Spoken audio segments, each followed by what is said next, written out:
मैं अपने lecture number 6 में, यानी इसके पहले का जो वीडियो था, class number 6, lecture number 6, video number 6 जो भी हुआ था, उसमें मैं आप सभी को रिजर्व के बारे में, फंड के बारे में, प्रोविजंस के बारे में समझाया था कि जो भी फंड होते हैं वो दो तरह के होते हैं, एक स्पेसिफिक और दूसरा नॉन स्पेसिफिक। स्पेसिफिक का डिटेल्स में बना दिया था कि उसके अंदर कौन कौन सी इंफॉर्मेशन आते हैं, एंड नॉन स्पेसिफिक के अंदर कौन कौन सी इंफॉर्मेशन आते हैं, और उन दोनों का अकाउंटिंग ट्रीटमेंट क्या होता है, ये मैं पूरे डीप में समझाने की प्रयास किया था इसके पहले वाले क्लास में।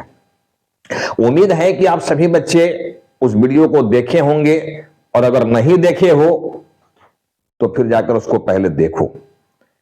मैं पहले से भी बात करते आ रहा हूं, बताते आ रहा हूं कि सीक्वेंस में आप वीडियो को देखो। जहां तहां से आप वीडियो देखोगे क्लास समझ में नहीं आएगा, इसलिए आपका वीडियो जैसे जैसे क्लास बढ़ा हुआ आगे, वैसे आप सीक्वेंस में वीडियो को देखिए तो पूरी बात समझ में आएगी। मैं आज का जो लेक्चर नंबर 7 है, लेक्चर नंबर 6 में जो भी थ्योरी मैं समझाया था, उन सारी चीज को मैं ये बैलेंस शीट में शामिल किया हूं। एक नया बैलेंस शीट देखो मैं बना दिया, उसमें सारी थ्योरी जो पिछले क्लास वाले थे स्पेसिफिक और नॉन स्पेसिफिक को लेकर, ये सारे इंफॉर्मेशंस को इस प्रॉब्लम में इंक्लूड किया गया है, शामिल किया गया है। तो आज मैं इस प्रॉब्लम को बनाकर दिखा रहा हूं, देखो कि इस तरह के जो प्रॉब्लम कुछ लंबे इंफॉर्मेशंस इसमें हो गए, वो किस तरह से बनाए जाएंगे। ठीक है ना, मैं एक प्रॉब्लम कंप्लीट बना के बताया भी था वीडियो नंबर 5 में। उसके बाद वीडियो नंबर 7 में, जो लेक्चर नंबर 7 है, इसमें कंप्लीट क्वेश्चन मैं बना रहा हूं, जिसमें लेक्चर नंबर 6 का सारा कुछ इसमें शामिल कर दिया गया है। देखो यहां पर बैलेंस शीट दिया हुआ है 31 मार्च 24 का, जिसमें कैपिटल है पी क्यू एंड आर का 80,000, 70,000 एंड 60,000, 80,000, 70,000 एंड 60,000। रेशियो इनका 2:1 है। क्रेडिटर्स दिया हुआ है 10,000 माइनस इसमें प्रोविजन फॉर डिस्काउंट आ गया 1,000, जो पहले वाले प्रॉब्लम में नहीं था। देखो अब प्रोविजन यहां पर लेस करने के बाद यहां पर अमाउंट आ गया आपका 9,000, ये आ रहा है। बीपी दिया हुआ 15,000, क्विज वाइफ लोन है 7,000, आउटस्टैंडिंग रेंट हो गया 5,000, जनरल रिजर्व है 10,000, पीएनएल हो गया profit and loss 5,000, IFF investment fluctuation fund, पहले से ये आ रहा है टॉपिक, देखो आईएफएफ इन्वेस्टमेंट फ्लक्चुएशन फंड दिया हुआ है 7,000 का, and JLPF joint life policy fund ये दिया हुआ है 10,000 का, और आर्स लोन दिया हुआ है 5,000 का, आर्स लोन। टोटल लायबिलिटी 2,83,000 का है। इसी तरह देखो plant furniture building stock debtor में प्रोविजन फॉर डीडी माइनस किया हुआ है। बीआर है जेएलपी यानी joint life policy, investment, cash, advertisement, suspense. इस तरह से पूरे एसेट्स का डिटेल्स दिया हुआ है। 2,83,000 इधर भी है। Balance sheet must be up to date, तो हमारा देखो balance sheet up to date है। पहला ही क्राइटेरिया इस चैप्टर का बोला गया है कि फर्स्ट जो सबसे इंपॉर्टेंट पॉइंट यहां पर है कि बैलेंस शीट का होना जरूरी है, और बैलेंस शीट कैसा होना चाहिए, तो अप टू डेट होना चाहिए, that is correct balance sheet होना चाहिए। तो ये करेक्ट बैलेंस शीट है। देखो अब बोलता है कि firm dissolved and realised from, firm को डिजॉल्व कर दिया गया। किस कारण से डिजॉल्व होता है, ये पहले भी समझाया गया है कि कंप्लीट लॉस मेकिंग फर्म हो जाए, ये पार्टनर के बीच में डिस्प्यूट हो जाए, ठीक है यार, पार्टनर सारे लोग एग्रीड हो जाए कि नहीं फर्म डिजॉल्व करना है, नहीं अब फर्म चलाना है, बंद हो सकता है। तो बहुत सारे रीजंस होते हैं फर्म को बंद करने का। जो भी रीजन है ये फर्म को डिजॉल्व किया जा रहा है, दैट इज फर्म बंद किया जा रहा है। अब बोलता है कि प्लांट को बेचने से 32,000 रुपए 32,000 रुपीज मिलेंगे, फर्नीचर को बेचने से 28,000 28,000, बिल्डिंग से 27,000। ये हमारा 3 एसेट्स का देखो रियलाइज वैल्यू दिया हुआ है, दैट इज सेल वैल्यू दिया हुआ है। एसेट्स तो बहुत सारे हैं देखो यहां पर रियलाइजेबल एसेट्स, लेकिन रियलाइज वैल्यू 3 का ही दिया हुआ है। सारी बात मैं थ्योरी में समझा दिया था कि जिस रियलाइजेबल एसेट्स की रियलाइज वैल्यू नहीं दिया गया हो, उसका बुक वैल्यू ही रियलाइज वैल्यू मान लिया जाएगा। यानी जो बैलेंस शीट में वैल्यू दिया हुआ है, हम लोग मान लेंगे कि उसी वैल्यू में उसको सेल कर दिया गया। ठीक है ना, ये सारे बुक वैल्यू होते हैं। देखो बुक वैल्यू को ही रियलाइज वैल्यू मान लिया जाएगा। अब बोलता है कि outsider liability should be paid at book value. बोलता है कि जो भी आउटसाइडर लायबिलिटी है उनको बुक वैल्यू पर पेमेंट किया जाना है, ये लिख रहा है देखो। रियलाइजेशन एक्सपेंस बोलता है यहां पर 6,000 रुपीज है, realisation expense 6,000 rupees. Close the books to open necessary ledger. बोलता है कि नेसेसरी लेजर जो है बनाकर इस बुक्स को क्लोज कर दो। तो नेसेसरी लेजर में मैं बोला था कि 3 तो कंपलसरी लेजर हैं जो बनता ही बनता है प्रॉब्लम में। 3, realisation account, partners capital account and cash account, ये तो बनता ही है। लेकिन चौथा लेजर बोले थे कि ऑप्शनल लेजर होता है पार्टनर्स का लोन अकाउंट, यानी semi insider liability, that is partners loan. Partners का लोन का लेजर तभी बनता है जब बैलेंस शीट में पार्टनर का लोन दिया गया हो, अदरवाइज नहीं बनता है। तो पार्टनर का लोन देखो यहां दिया हुआ है आर्स लोन, इसीलिए आर्स लोन का भी लेजर देखो यहां बना हुआ है। 3 लेजर तो यहां है जो कंपलसरी लेजर है 3। रियलाइजेशन अकाउंट देखो नंबर 1, नंबर 2 में पार्टनर्स कैपिटल अकाउंट यहां पर बना हुआ है, नंबर 3 में देखो कैश अकाउंट यहां दिख रहा है, और नंबर 4 देखो यहां आर्स लोन अकाउंट है। तो 4 लेजर देखो इस प्रॉब्लम में बन रहे हैं। अब चलो फटाफट प्रॉब्लम को बनाते हैं। क्या तरीका, क्या टेक्निक समझाया गया है सभी स्टूडेंट्स को? कि पहला तो बोला गया है थ्योरी में कि balance sheet must be up to date, that is correct balance sheet. तो करेक्ट बैलेंस शीट तो है। स्टेप 2 में क्या बोला गया? Close the items of balance sheet, यानी बिना एडजस्टमेंट को देखे हुए, बिना एडजस्टमेंट को पढ़े हुए, ठीक है, विदाउट रीडिंग एनी एडजस्टमेंट्स, ठीक है, you have to close balance sheet. सबसे पहला चीज है कि स्टेप 2 में बोला गया कि बैलेंस शीट को क्लोज कर दो। तो हम लोग अभी कोई एडजस्टमेंट पर ध्यान नहीं दे रहे हैं, पढ़ना था पढ़ लिए। अब मेरा पहला क्या पर्पस है? बैलेंस शीट को यहां पर क्लोज कर देना। अब बैलेंस शीट का मैं बोला था कि जो भी एसेट्स और लायबिलिटी होंगे इसी चारों लेजर में भेजकर इसको क्लोज करना है। तो किसी भी एक साइड को हम लोग क्लोज करते हैं। देखो मैं तरीका समझाया हूं कि फटाफट प्रॉब्लम जो बनाने का तरीका है, कोई भी बैलेंस शीट का एक साइड उठा लो, जैसे मैं एसेट साइड उठा रहा हूं देखो। अब एसेट साइड को मैं पहले बंद करूंगा, टोटल एसेट्स, ठीक है ना। मैं बोला था कि there are 3 types of assets. क्या 3 टाइप्स हैं? Number 1 realisable asset, that is saleable assets. Number 2 realised assets, जो ऑलरेडी मेरे पास है उसको बेचने की जरूरत नहीं है। और तीसरा नॉन रियलाइजेबल एसेट्स। अब खुद बताओ सारे स्टूडेंट्स कि इसमें कौन कौन से नॉन रियलाइजेबल एसेट्स हैं, यानी नॉट सेलेबल एसेट्स। तो नॉन रियलाइजेबल एसेट्स में मैं बोला था कि कोई भी एक्सपेंसेस हो, लॉसेस हो, हुआ था। देखो अब बताओ यहां एक्सपेंसेस है या नहीं है? एडवर्टाइजमेंट सस्पेंस, देखो ये तुम्हारा क्या है? ये नॉन रियलाइजेबल है। देखो non realisable assets, that is not saleable, non saleable assets, ठीक है ना। अब देखो एक ही केवल यहां पर एसेट्स मिला हुआ है जो नॉन रियलाइजेबल है। अब बताओ इसमें रियलाइज कौन एसेट्स है? जो ऑलरेडी मेरे पास है, यानी कैश एंड बैंक। तो बैंक तो इसमें नहीं है, लेकिन कैश दिया हुआ देखो, तो कैश हमारा रियलाइज एसेट्स है। देखो इधर टिक लगा दे रहे हैं, ये रियलाइज एसेट्स है 1,12,000 रुपए का। अब बाकी जो भी एसेट्स बच गया बेटे, जितना भी एसेट्स देख रहे हो यहां से लेकर यहां तक, जो भी एसेट्स अब यहां देख रहे हो, ये सब के सब रियलाइजेबल एसेट्स हैं। ये सब के सब रियलाइजेबल एसेट्स हैं जिसको रियलाइजेशन अकाउंट के डेबिट साइड में भेजा जाता है। अब काम आसान हो गया। देखो जब एसेट्स को पहचान लोगे कि रियलाइजेबल के अंदर कौन आएगा, रियलाइज के अंदर कौन आएगा और नॉन रियलाइजेबल के अंदर कौन आएगा, तो एकदम आसान न हो जाता है जी प्रॉब्लम बनाना, एकदम आसान हो जाएगा। जान लो पहचानना है, जिस एसेट्स को जिस कैटेगरी में रख दिए हैं उस कैटेगरी को ठीक से पढ़ लीजिए, पहचानने की कोशिश करो। और इतना सिंपल पहचान बताए हैं यार, इतना सिंपल पहचान है कि जो भी एक्सपेंसेस लॉसेस है नॉन रियलाइजेबल, नॉट सेलेबल, बेचने जाना भी मत, पब्लिक दौड़ा के भगाने लगेगा। कोई एक्सपेंस लेता है जी? कोई लॉस लेता है क्या? कोई नहीं लेता है। रियलाइज्ड एसेट्स में बोला हूं कि जो ऑलरेडी मेरे पास है, that is cash and bank. तो यही 2 चीज को तो याद रखना है, बाकी जितना नाम मिल जाएगा सबको रियलाइजेबल में रख दो ना, एकदम आसान है, सबको रियलाइजेबल में रख दो।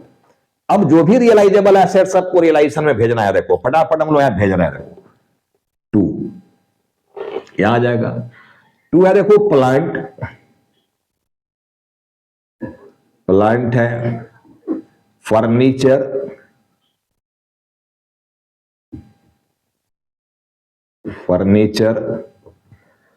बिल्डिंग,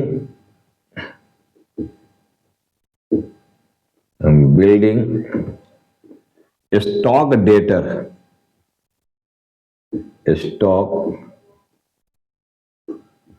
डेटर्स, PR यानी बिल्स रिसीवेबल,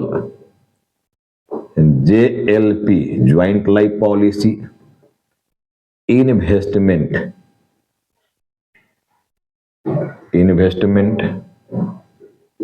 देखो यहीं तक है इन्वेस्टमेंट तक। तो ये सारा देखो चीज को मैं भेज दिया है। एक बात ध्यान रखना, ये जो डेटर देख रहे हो यहां पर 18,000 रुपए का डेटर, ये पूरा डेटर की वैल्यू 18,000 रुपए का लिखा जाएगा, घाटा हुआ वैल्यू नहीं, पूरा 18,000। और इसके जो प्रोविजंस हैं उसको यहां भेजा जाएगा, देखो इधर बाई में।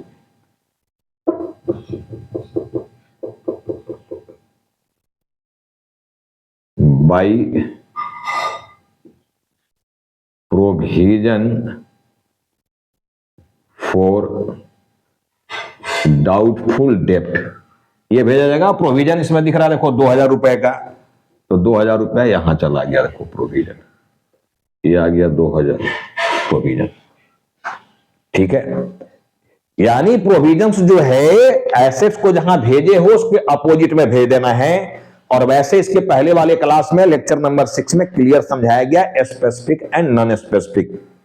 ठीक है, स्पेसिफिक एंड नॉन स्पेसिफिक और उसका अकाउंटिंग ट्रीटमेंट समझाया गया है। चलो, तब प्रोविजन को अपोजिट साइड में भेजना है, जो भी एसेट्स या लायबिलिटीज इधर जाएंगे उसके अपोजिट में प्रोविजन जाएंगे, यही जानना है। अब फटाफट अमाउंट भेजते हैं, देखो 25,000, 20,000, 30,000, 25, 20, 30, 25, 20, 30,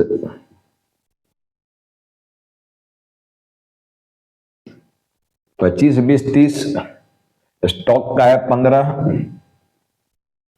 15,000, BR का है भैया देखो 15,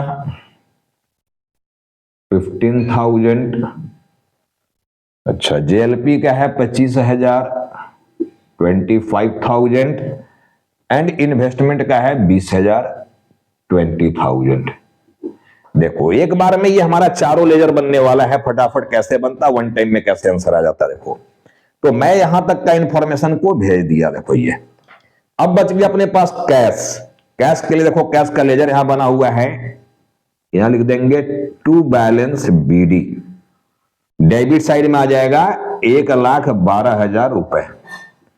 अब बोलोगे सर डेबिट साइड में क्यों आएगा, क्योंकि एसेट जो होता है, देखो बेटे ये एसेट्स मैं बार बार समझाया हूं कि ये एसेट्स प्लस होता है, दैट इज डेबिट होता है। जितने भी एसेट्स हैं ये सब डेबिट में है, इसलिए डेबिट में जाएगा जहां भी जाएगा। तो डेबिट में भेज दिए 1,12,000। देखो अब बच गया एडवर्टाइजमेंट सस्पेंस। कहां जाएगा ये एडवर्टाइजमेंट सस्पेंस, खुदरा पाप है बिजनेस का, ये मैं समझाया था।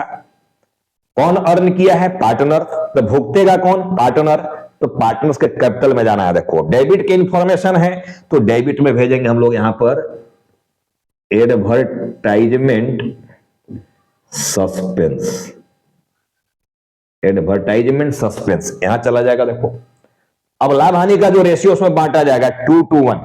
जब इसमें बांटोगे देखो 5,000 को, तो बांटने से आएगा ये 2,000, 2,000 एंड 1,000, ये आ गया। देखो अब ये मेरा एसेट साइड पूरा बंद हो गया, देखो सब का सब बंद हो गया, कुछ भी नहीं बचा हुआ है। तो ये तरीका है, ठीक है। बच्चे खोज के पहले रिलायसन में भेज लेते हैं, फिर खोज के उसको कैपिटल में भेजेंगे, फिर खोज के कैश में भेजेंगे, अलग अलग बनाएंगे, गलती होने की पूरी संभावना होती है। इसलिए ये सारा लेजर्स को फॉर्मेट बना लेना है अपने कॉपी में और एक साथ सारा काम हमको करना है। देखो अलग अलग कुछ भी नहीं करने जा रहे हम लोग। अब देखो लायबिलिटी साइड में सबसे पहले कैपिटल दिया हुआ है, क्रेडिट साइड में है तो क्रेडिट साइड में हम लोग लिखेंगे यहां पर by balance BD। All liability credit होता है, माइनस होता है। देखो 80, 70, 60 हम लोग लिख दिए। देखो यहां पर 80, 70 एंड 60, ये लिख दिए, देखो यहां आ गया 80 70 60। अब कैपिटल के बाद ध्यान से समझो कि कौन कौन से इसमें एसेट्स, कौन कौन से ऐसे लायबिलिटी हैं जो, देखो कैपिटल तो हमारा इनसाइडर लायबिलिटी है। सेमी इनसाइडर में कौन है यहां पर?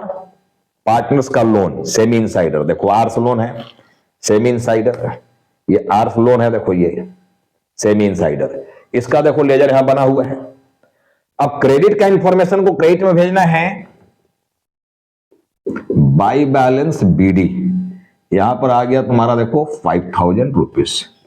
तो चलो हम लोग 5000 को भेज दिए, कैपिटल ये हमारा तीनों चला जा चुका है, देखो चला गया है।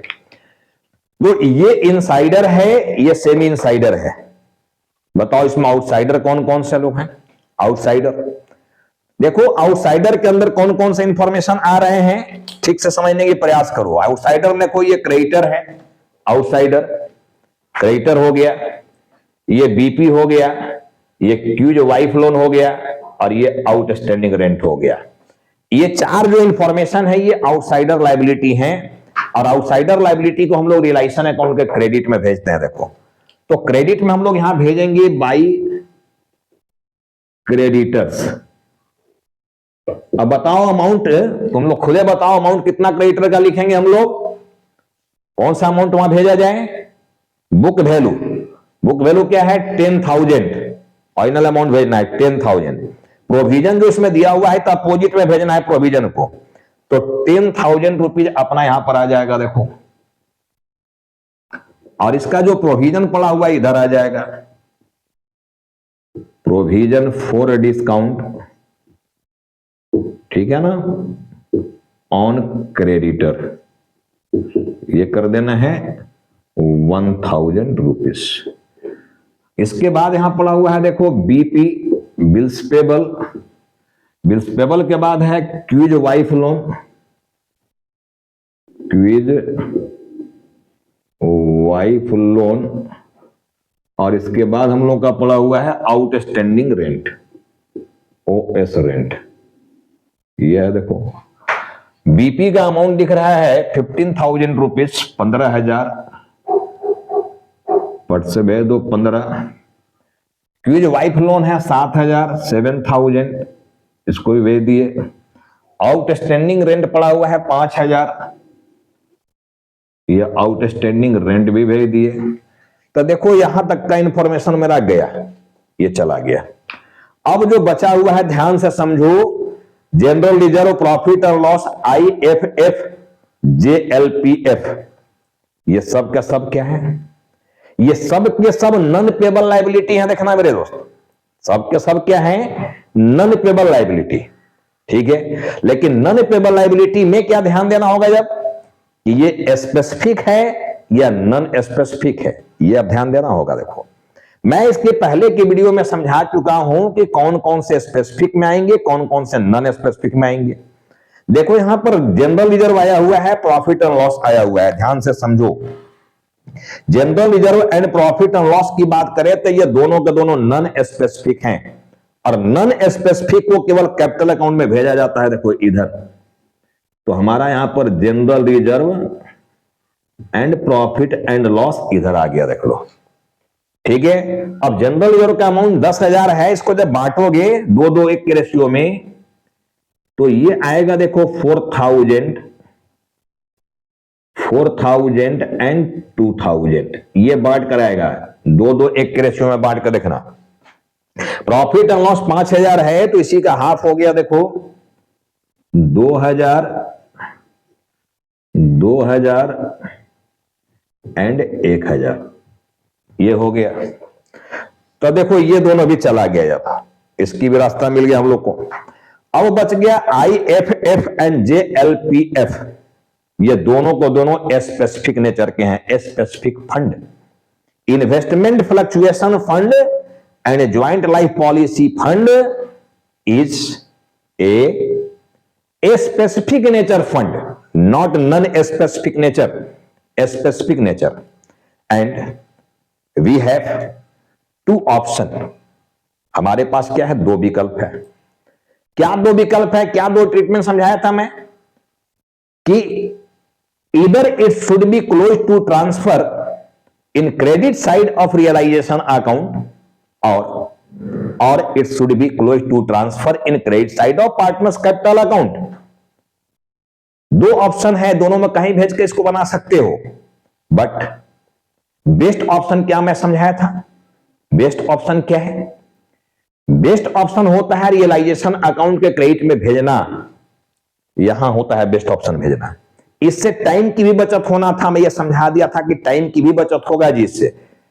क्यों? अगर कैपिटल में भेजते हो तो देखो बांटना पड़ेगा, रेशियो में बांटेंगे समय लग जाएगा मेरा, यहां भेजेंगे नहीं बांटना पड़ेगा।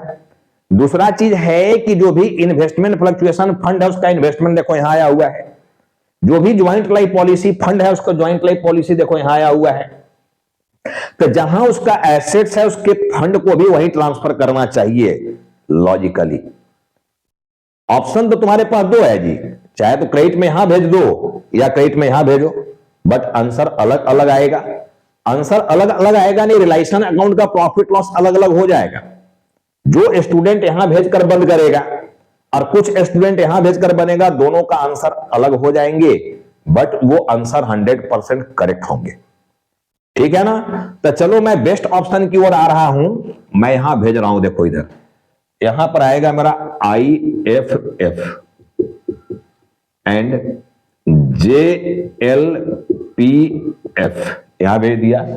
IFF का अमाउंट है 7,000, देखो 7,000 एंड JLPF का अमाउंट है 10,000, 10,000। ये है देखो। अब हमारा ये बैलेंस शीट पूरी तरह से क्लोज हो गया, देखो कुछ भी नहीं छूटा हुआ अब इसमें से, सारा चीज बंद हो गया। कोई जरूरत ही नहीं है मुझे इस बैलेंस शीट का, जब कोई जरूरत नहीं है बैलेंस शीट का। चलो फिर भी मैं डिलीट नहीं कर रहा हूं क्योंकि सारा लेजर का स्पेस मेरा है यहां, इसलिए मैं मिटा नहीं रहा उसको, नहीं तो मिटा भी तो कोई फर्क नहीं पड़ता है क्योंकि बैलेंस शीट मेरा बंद हो गया।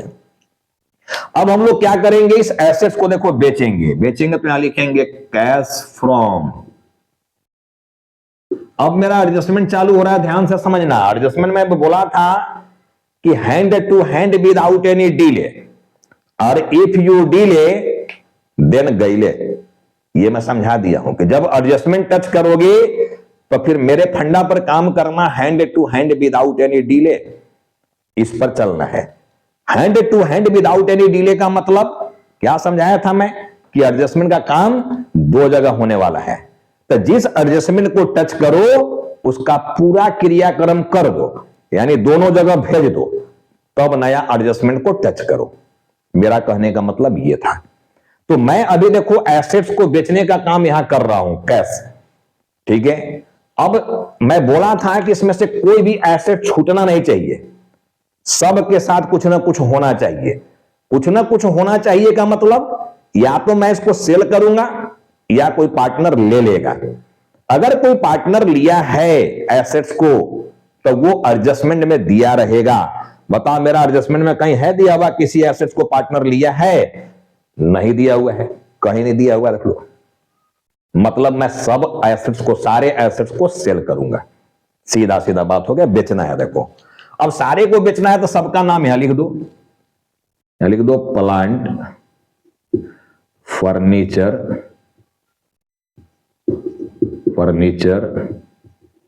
Building, stock, debtors, BR, JLP, investment.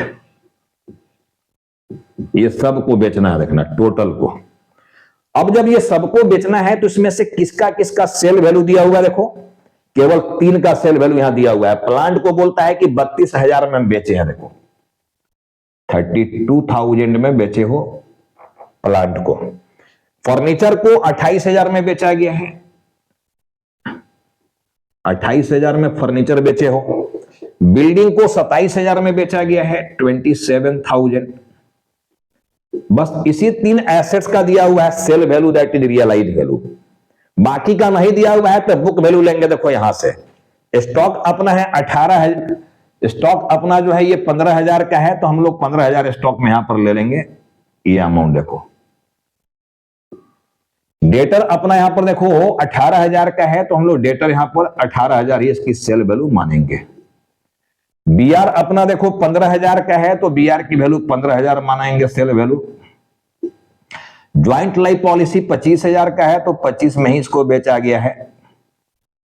और इन्वेस्टमेंट अपना जो है वो 20,000 का है, तो इसको हम लोग 20,000 में ही बेचेंगे। देखो, नॉन पेबल लायबिलिटी में रिजर्व आता है, फंड आता है, प्रोविजन आता है। मैं बोला था कि जो भी नॉन पेबल लायबिलिटी है उसको केवल भेज देना बैलेंस शीट से, अब भेज के फिर भूल जाना है, यानी फर्दर उसका कोई ट्रीटमेंट नहीं करना है। जैसे देखो ये प्रोविजन फॉर डिस्काउंट है, तो इसको हम लोग को भूल जाना है, इसका कोई अब काम नहीं होने वाला है, एक ही जगह जाना था जो जाना था ये। इसी तरह से देखो यहां प्रोविजन फॉर डीडी है, इसका भी कुछ नहीं होना है। यहां देखो IFF है और यहां JLPF है, इसका कुछ नहीं होना है, क्योंकि वो नॉन पेबल है जी, कुछ नहीं होना है, पेमेंट नहीं करना है।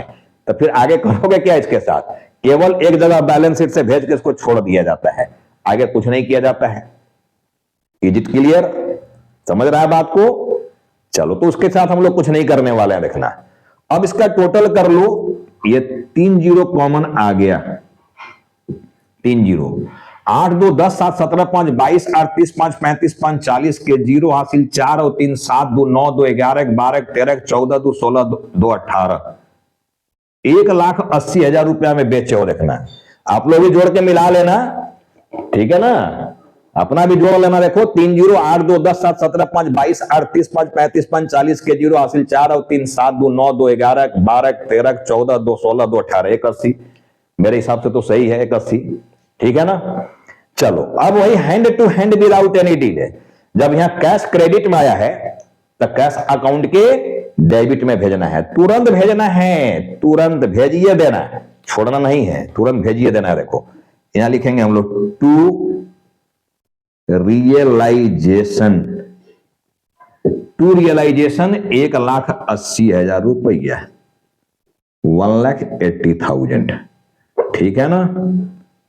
देखो दोनों जगह भेज दिए हम, एक एडजस्टमेंट उठाए इसका दोनों जगह काम कर दिया। देखो इसको कहा जाता है hand to hand without any delay.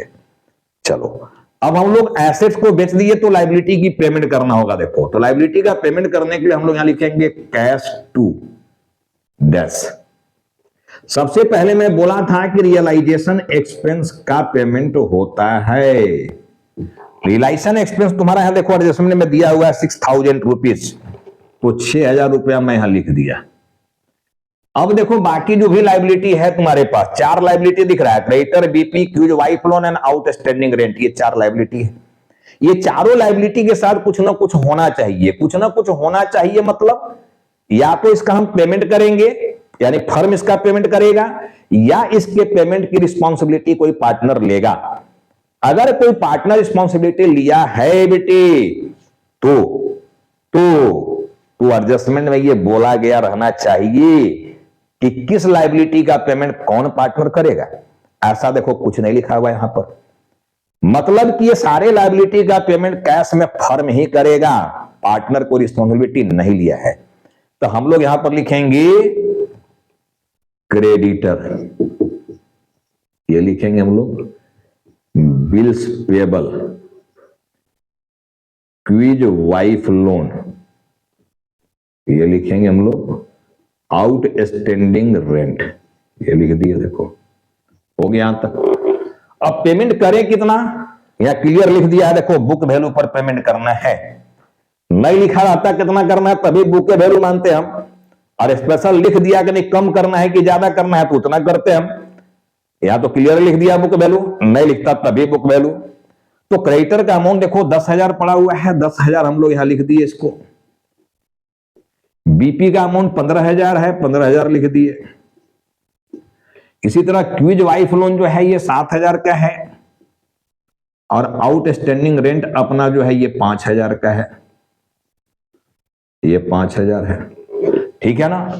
तो 10 और 6 16, 16 और 10 26 और 5 31 7 38 और 5 43, 43,000 तुम्हारा टोटल आया। देखना यहां 43, 3 जीरो कॉमन हो गया, 6 5 11, 11 7 18, 18 5 23 के 3 हासिल 2 और एक 3 1 4 43।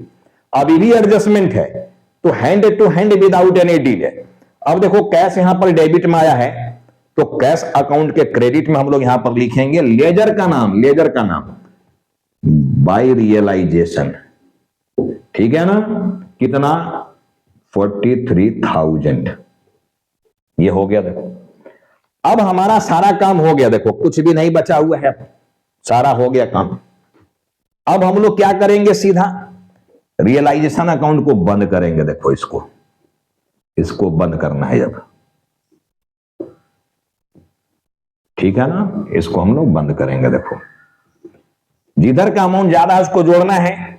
चलो किधर का अमाउंट ज्यादा है तो पता नहीं अपने को, बस जोड़ के देख लेते हैं हम लोग। 3 जीरो देखो यहां पर कॉमन आ रहा है, 2 और 5 7 और 7 14 और 5 19 और 7 26।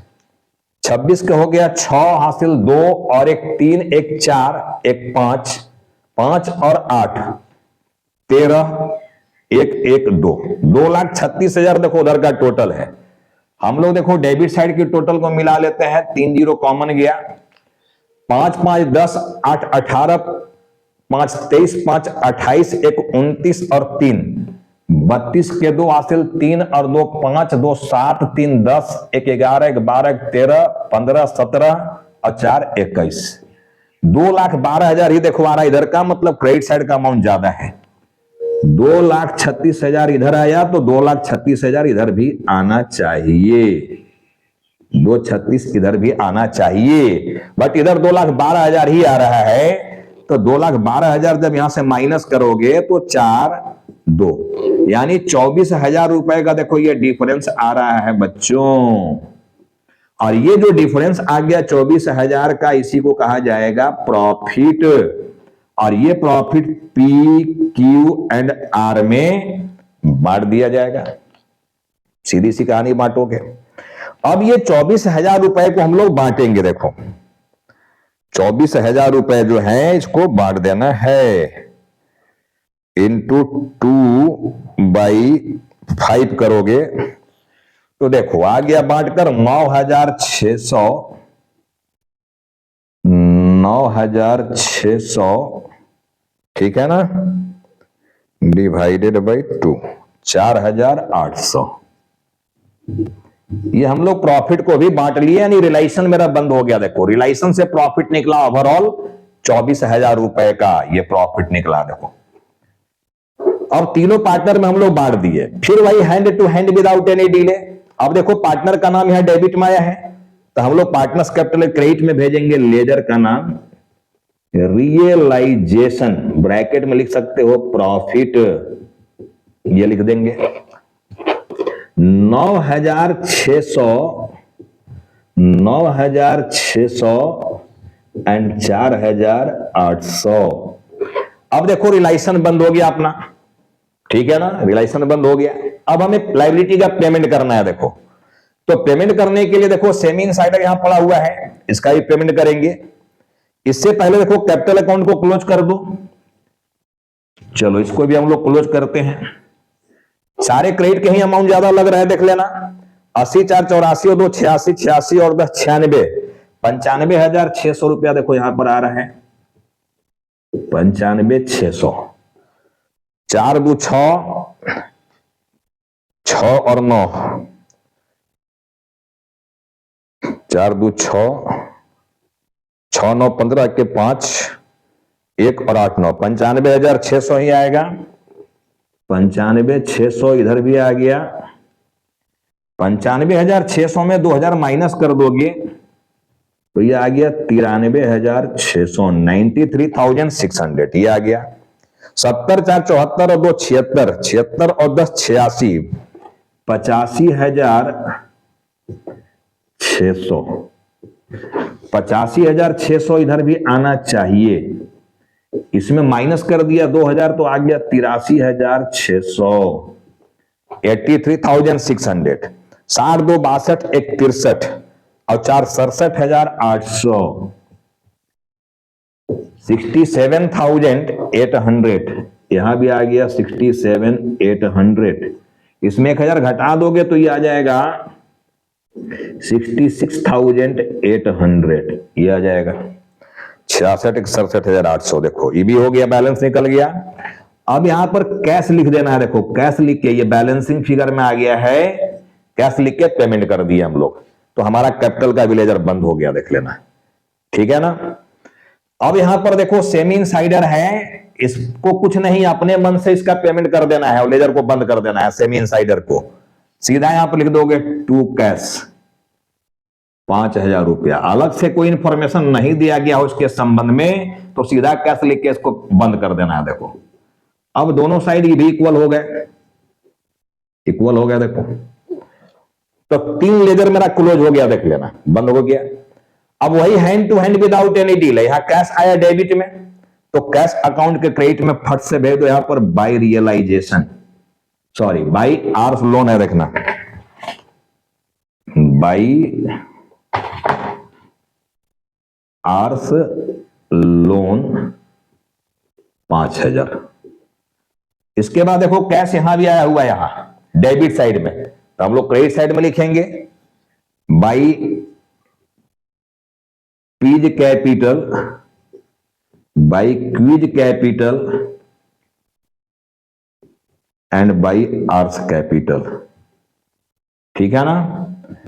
पहला का देखो 93,600, सेकेंड का 83,600 और थर्ड का 66,800, ये आया हुआ है। देखो अब सारा पोस्टिंग हमारा हो चुका, देखना यहां जोड़ लो, एक 80 और एक 12, 2,92,000, 2,92,000 डेबिट में आ रहा है, तो 292 ही इधर भी आना चाहिए। देखना यहां पर देखो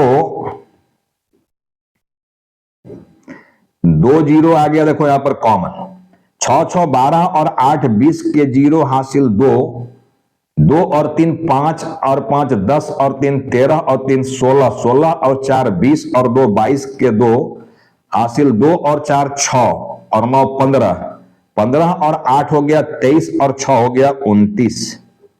देखो जी हो गया ना कमाल, कमाल हुआ कि नहीं, मैजिक दिख रहा है। 2,92,000 इधर भी, 2,92,000 भी, किसका कमाल है ये, hand to hand without any delay, और इफ यू डीले देन गईले।